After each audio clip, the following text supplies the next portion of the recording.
I'm going to use Pete the Cat and his 4 groovy buttons, and the strategy I'm going to use this time is retelling the story. So go through this book really quick. Pete the Cat put on his favorite shirt with 4 big, colorful, round, groovy buttons. He loved his buttons so much he sang this song. My buttons, my 4 groovy buttons. My buttons, my 4 groovy buttons. Pop. Oh no. One of the buttons popped off and rolled away. How many buttons are left? 3. 4 minus 1 equals 3. Did Pete cry? Goodness no. Buttons come and buttons go. He kept on singing his song.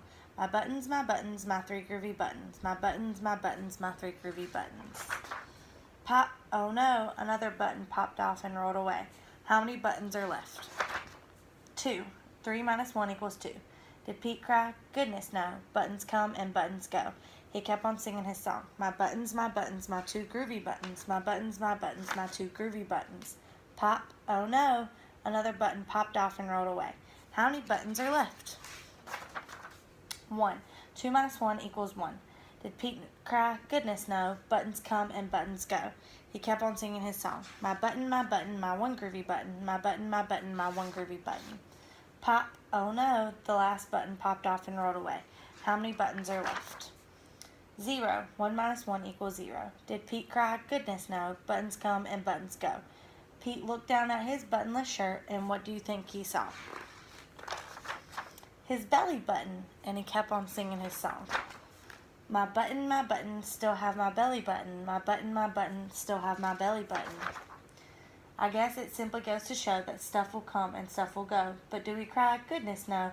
We keep on singing. Buttons come and buttons go. So kids, let's think about this story, and let's think about who was the main character in this story. Pete, that's right. A cat, that's right. Okay, and what problem did Pete the cat encounter? His buttons kept falling off. Yep, he kept losing buttons, so he would only have one less. Right. How did he solve his problem? Okay. He kept on singing his song and trying to stay positive. Okay. And how did the story end? He stayed positive the whole time, and he just kept on singing his song and realized that even though things happened, he still had his belly button and all that. That's good. So then if we want to think about this whole entire story, like what happened first? One of his buttons popped off, so he had 3. Okay. What happened next? Another one popped off, so he had 2. And then another one popped off, so he had 1. Right. And then what happened last? All the buttons fell off, and all he had was his belly button. That's right. So when you're reading a story, always remember to try and think about who the main characters are, what happened, what was the problem, how was it solved, and then think about what happened first, next, and last.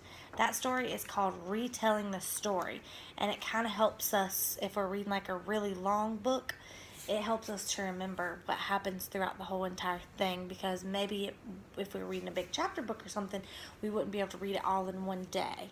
So we would have to think about these things to help us remember the whole entire story. Great job, guys. Good job.